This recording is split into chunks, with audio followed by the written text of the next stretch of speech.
Oh, hello. Welcome once again to Stuff and Things, where I like to talk about stuff and occasionally even things. I'm your good friend Bradley, and today is a very pleasant Sunday Stuff and Things. And on this pleasant Sunday Stuff and Things, we have many stuff and things to talk about, including upcoming videos, many things that you can look forward to on Stuff and Things and Stuff and Things Plays. I've got some announcements, just some sort of technical things about the channel that I would like to bring to your attention. We're going to talk about the SYRIAN LATAKIA difference. I have a tin here of Latakkia Flake number 9 by Brebbia, and this version is the SYRIAN LATAKIA version. If you buy it now, it's the Cyprian Latakia version, but I just did a video about the difference, basically just describing both of those things. I'm going to get into a little bit of that in this week's Sunday Stuff and Things. And then, of course, we have your questions and feedback in hashtag #AskStuffandThings. So, lots to get to. Let's get started.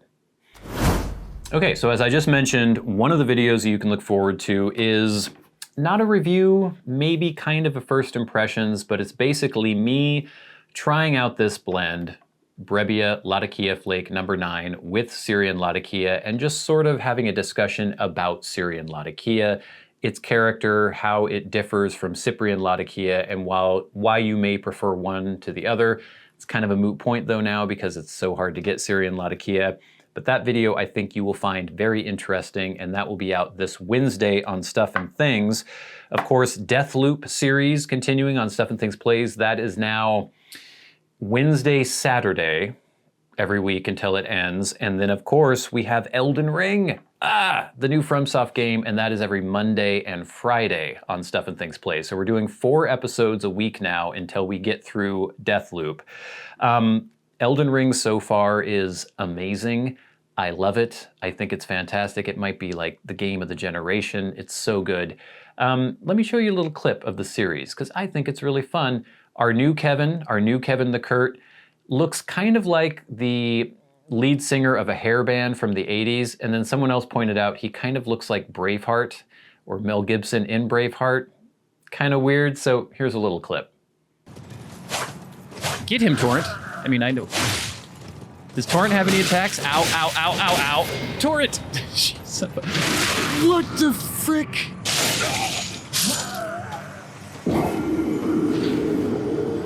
You son of a bitch. He killed Torrent. Be sure to check that out every Monday and Friday on Stuff and Things Plays. I think you'll like it. I think it's really fun. I hope you watched the video that I put out last Wednesday, and that is where I opened up my lifelong dream, my custom shop, Fender Custom Shop Telecaster, a reissue of a 1960 Telecaster. Pretty much as close as you can get to a vintage guitar. It has hand-wound 63 pickups, the custom shop pickups, the neck radius, the finish, like everything about it is as close to an original 1960 Fender Telecaster as you can get, except I put kind of modern, larger frets on it, and I did the modern wiring. It doesn't have the old-fashioned wiring where, I won't get into all that, but if you're into Telecasters, you'll know most people modded their guitars back in the 60s to have the kind of wiring that comes standard now. So I did that on the guitar. Everything else is pretty much completely vintage, and it is gorgeous. I love it. I have been wanting to tell you guys about it for a very long time. It's been basically a year since I ordered it originally, and I was trying to keep it secret. So this was a big deal. This was the culmination of a long time, a lot of effort. You know, basically my stimulus payments from the government went into this, and my tax return, and just other money that I'd put aside and selling other gear. Like, this was a big deal. So please check that video out if you haven't already. And then I'm going to do a video within a couple weeks where, once I've had the guitar for a while, and I've had it for about a week now, and yes, I love it, but after I've had it for a little bit longer, I'd like to do a video just about the process of ordering a custom shop guitar, my expectations, and then whether or not those expectations were met. So stay tuned for that. And then people keep asking if I'm going to eventually do the gerbil update video. I was going to try to do the one where they went into their little playpen. Ended up being kind of a disaster because they refused to come out in the middle of the day. Yes, we will do something about the gerbils soon. I just have to find the right time. And typically when I'm recording, it's during the day. and they typically do not like to run around during the day. I did get a little clip, maybe I'll insert that here as well. Here we go. They've been digging out the side of their tank lately, so it's almost like an ant farm where you can see inside, and you can see the little guys in there, and they're so amusing to me. I love watching them because they don't seem to be aware that you're there, even though there's just glass. It's really funny, and they have this funny kind of dignity to their expressions. I don't know how to describe it, but you might be seeing it on screen right now. Anyway, the gerbils are hilarious, and I would like to do another video on them soon, so stay tuned for that as well. Okay, so a few things about the channel recently. You may have noticed that I've been experimenting a little bit with posting videos at different times. I think for the most part I'm going to post videos on the same days that they've always been posting, so the Sunday video on Sunday obviously, and then the Wednesday video probably will stay on Wednesday. I'm going to start experimenting with posting them earlier in the day though, to give people a better chance of seeing it on that day, because a lot of people are international viewers, and if you're in Europe or other places like that, you're quite a bit ahead of the US, and so by the time I post the Sunday video on Sunday, it's already Monday, or it's close to Monday in a lot of other places. So I think we're gonna start doing the Sunday video much earlier in the morning, which won't really make any difference for you guys in the US, but it will make a difference for you if you are in other parts of the world. And then the Wednesday videos will probably be earlier in the morning as well. So this is Pacific Standard Time in the US. So basically, not much will change other than the fact that you'll be able to get the video earlier. And then the other thing I wanted to mention is that I now have time codes for the Sunday videos, so if you look in the description box, I know a lot of you probably don't look at the description box, but you should, because there's always good information in there. Look in the description box for the Sunday videos, and there will be time codes for all the different categories or the kind of run of show as we go through. And then the last thing is that I was looking at some analytics, and I saw that only 2.2 thousand of my subscribers have their bell notifications for this channel turned on. Now that might mean that the vast majority of my subscribers were irritated by my uploads, and so they turned off notifications. But I think more likely is that a lot of you are not aware of the fact that the notifications are not on. So I just want to remind you, maybe when you have a chance, take a look at the channel page for Stuff and Things and hit that little bell icon to turn notifications on for when I upload videos. Thank you. SYRIAN LATAKIA. What is SYRIAN LATAKIA? What's the difference between SYRIAN LATAKIA and Cyprian Latakkia? Well, basically it's where it was made. SYRIAN LATAKIA is of course made in Syria, or was of course made in Syria, in the city of Latakkia, which is actually kind of the major port in Syria. And then Cyprian Latakia is from Cyprus. Now I don't want to get into this too much because this is basically what the video is going to be about this Wednesday, and it's going to be through the lens of this blend, Latakkia Flake No. 9 by Brebbia. But I wanted to kind of open up a debate in the comments here, or just a chance for people to share their experiences.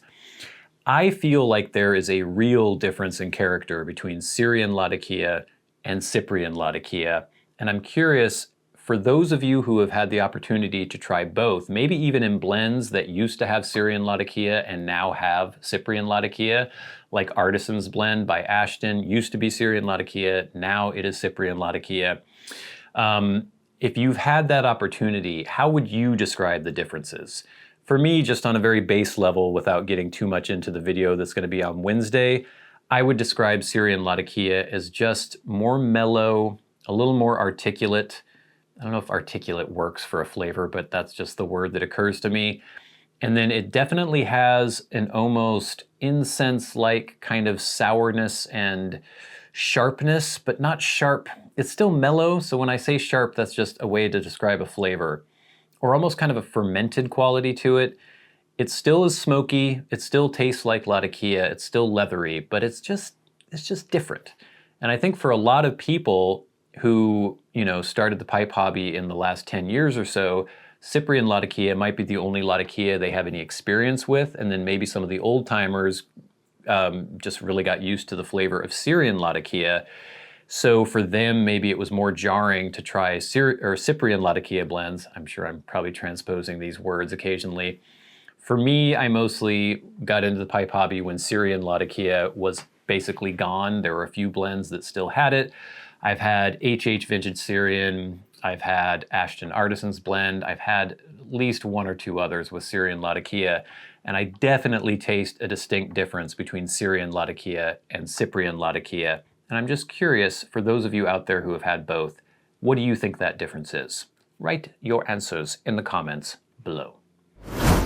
All right, gang, but that brings us to hashtag #AskStuffandThings. Remember, if you have a question for me and you would like it answered on the Sunday Stuff and Things, tweet at SAT Bradley with the hashtag #AskStuffandThings, and I will do my best to answer you. As a motorcycle, no. As a lawnmower starts up outside, we're just gonna have to deal with it, gang.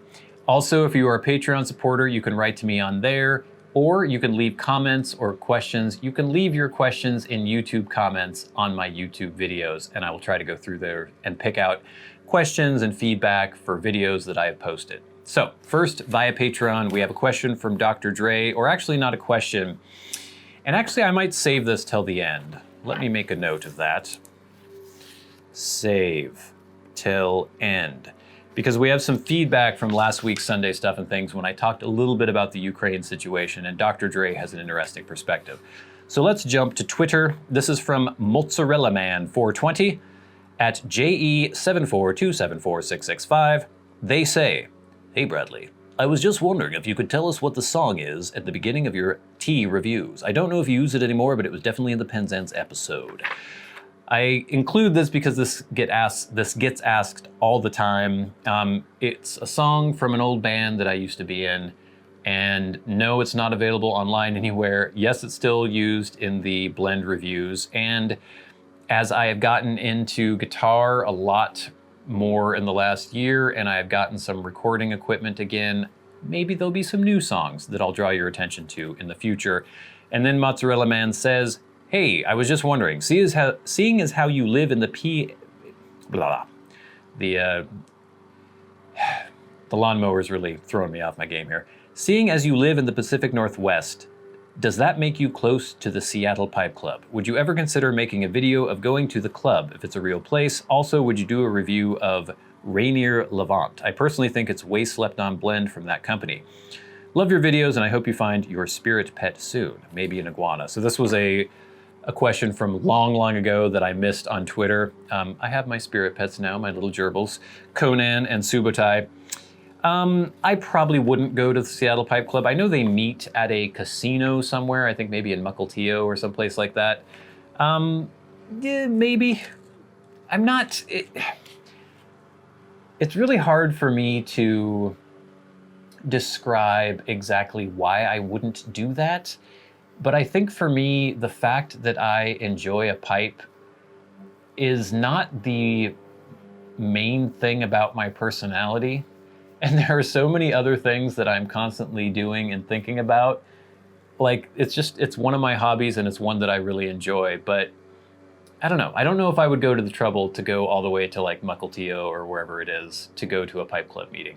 Maybe, maybe not. But I don't look down on anyone who does that. I think it's cool. I think it's really great that people can have these social areas where they can enjoy a hobby together and network and everything. That's cool. It's just not something that I typically do, and I don't really do that for anything. I guess maybe that just shows that I'm like an evil curmudgeon or something. But anyway, thank you for the question. Next, oh Lord, the lawnmower. From Robert Kukurek at DadK778. Oh, Lord, give me strength. Hello, Bradley. 2-year listener on Vancouver Island, straight across from Bellingham. Hello. Where amphora now costs $70 Canadian a pouch. Restarted pipe hobby after divorce and enjoying it. Sorry about the divorce, I guess, unless you were happy about it. Question, do you or your listeners know why Peterson didn't continue to make other Dunhill blends? Derber, BB 1938, etc., did they not buy the rights for those? I'm sure they'd sell well if reissued. Robert. It's a good question. I think a lot of that has to do with when those blends were released in the US market. So the Dunhill blends have been made by several different blenders throughout the years. They were Murray's. Most recently, they were Peterson's, and Peterson was owned by STG. Peterson was reissuing those blends in the US, and based on the FDA guidelines and all the rules and everything, I think if a blend was not on the market in the US before 2007, then there's all this licensing nonsense that has to be gone through if you put a blend out. So if the blend goes off the market, even if it had been on the market, say in 2009, then they took it off the market, which they did. All those Dunhill blends went off the market when Dunhill sold out to STG and they decided to reissue some of the blends under the Peterson name. Then as far as my understanding goes, they would have to go through the whole process of approval and an expensive fee and everything to reissue those blends again. Things like Elizabethan, I think Elizabethan was right under the wire. I think it came out under the STG Dunhill banner in 2007. I might be wrong there, 2006, 2007. So that's in under the wire. Other blends like that, like Nightcap and stuff, I think are all in that category. I could be wrong about this, but that's my understanding. So some of these other blends like Baby's Bottom 1938, I remember that coming out. That was a big deal that STG was gonna release the Dunhill BB 1938. And that was definitely after 2007. So whether or not that has anything to do with it, I'm not sure, but that's what I think the issue is. Next, we have a question from Thomas Day via YouTube. How do you get tea? I know that many of the online sources won't ship to Washington, and you've said in other videos that the tea shops in your city have closed. Just wondering. I live in the free state of Oklahoma and don't have any issues with shipping. I've answered this many times as well. You cannot get tea shipped to you if you live in Washington, so you have to use the kindness of friends to ship it to you instead. And if you live in Washington, and even if you have a brick and mortar store, I know you might want to support the people at those stores, but the taxes are so ridiculous and so punitive in Washington. It's like $30 for a tin. Don't give the state of Washington those taxes. Now, I'm not going to try to tell you to do anything illegal, but maybe you have friends who live somewhere else. Just saying. Next, we have some feedback from the Sunday Stuff and Things last week. This is from, well, we'll start out with the feedback that we had from Dr. Dre on Patreon.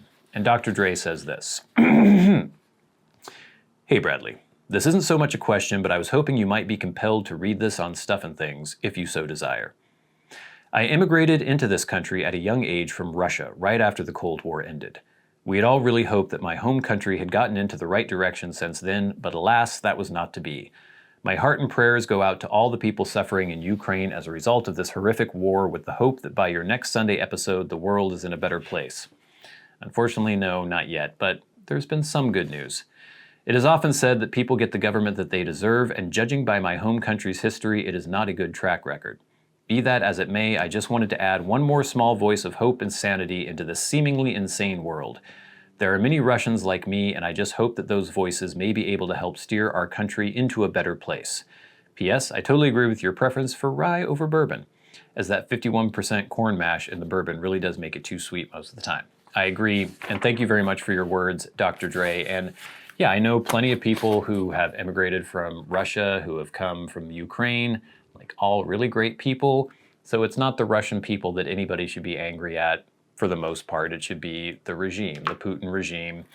So yes, thank you for those words, Dr. Dre. Next, more feedback from JC Pipes and Knives. I would never stay up late or wake up early just to get a blend, but unfortunately some of these small batch blends are because the blender honestly can't get the teas needed to make it a regular blend, such as half of Ken Byron blend. So that's a good point. That was the question that we had last week about whether or not I'm into those kind of limited release blends. Do I sit up at night and try to get the blend as soon as it's released? So that's a good point, JC Pipes and Knives. Thank you. Next, from Lone Wolf Piper. Hello, Bradley. I live in New York City, which has the largest Ukrainian population in America. I went to a couple of their churches with a couple of Ukrainian friends in order to protest against the war and show support for Ukraine. You can see the pain and despair on their faces, as well as being confused about the whole situation. It's really sad, and I just hope it ends soon. Agreed. This is Pitchuk. Hi, Bradley. I'm your viewer from Ukraine. Hello. I've been watching your channel since 2015 when I started essing pipes. Thank you for your support. Russia is the aggressor. Ukraine will win. Thank you very much for the content. I probably watched all the reviews of teas on your channel, although most of the blends are not sold in my country. Slava Ukraini. I don't know if I say that correctly, but thank you very much for writing in. It's great to have you as a viewer in Ukraine, and I hope you stay safe, and I hope this stuff gets resolved soon. It's just a shitty situation all around. Next, from Mike Feldman. Hell yes, Bradley. Hell yes. I am very proud of my Russian heritage as well as my Ukrainian heritage. Yeah, so many people have Russian and Ukrainian heritage, despite them being several generations removed. My fiancée is Ukrainian. She moved to the USSR in the years following the collapse of the USSR, but much of her family is still there, or so the former USSR. Like you, we couldn't be frivolous this weekend. Going out and having even a meal out seemed wrong with her family members while her family members were in bunkers. The US shouldn't be supporting Russia, and we especially shouldn't be supporting China. Thank you for your words, Mike Feldman. And thank you all for watching. Thank you all for leaving comments and feedback. It's always really helpful, and it's really cool to hear from you guys out there. From you guys and girls, the 1% of the people who watch the Sunday Stuff and Things or the Stuff and Things videos in general. Come on, let's get more ladies. Come on, watch. You like pipes, don't you? You like tea blends and all that stuff? Video games? Those are very non-male centric things. Anyway, before we go, it's time for the very best part of the show, and that is where we thank our Patreon supporters. The people who support this show and my channels on Patreon are the ones who make this show go. They're the ones who help pay for this fancy camera that is filming this right now, the lights shining upon me, blends that we can get for review, all sorts of good stuff. It is really helpful. Every little bit helps. And those who support the channels at $25 or more a month get a special shout out every week. People like Kirk Crompton, Private Eye, Glenn, Jason Buckner, Gloria Phillips, Ryan McFadin, Matt Marino, MDoftheNorth, and Kyle. I don't know if I gave Matt a thumbs up. And of course, the Maniacs, the crazy people who support the channels at $100 a month. People like my good friend and award-winning author, Peter Straub, stolid, dependable Bob Magee, the wonderful Mr. Luxurious David Gaudreau, and of course, Ashes of the Phoenix rising up to bear this channel on his shoulders. Thank you all so much for your support. Thank you all so much for watching. So remember that. I mentioned before that little notification bell. Click it. Click that notification bell. If you're not a subscriber, please subscribe to the channel. That's cool as well. Share, like, comment, all that good stuff. Thank you so much for watching. Be sure to stay tuned for our discussion on SYRIAN LATAKIA through the lens of Latakkia Flake number 9 by Brebbia this Wednesday. Elden Ring on Monday and Wednesday. Deathloop on... wait a minute. Elden Ring on Monday and Friday, Deathloop on Wednesday and Saturday, and a lot more stuff coming up. And please watch that unboxing of my Fender Custom Shop 1960 Telecaster. Ugh, it's so beautiful. But until next time, until we meet again, I've been your good friend Bradley. You've been the audience. This has been Stuff and Things on a very pleasant Sunday Stuff and Things. I'll see you later.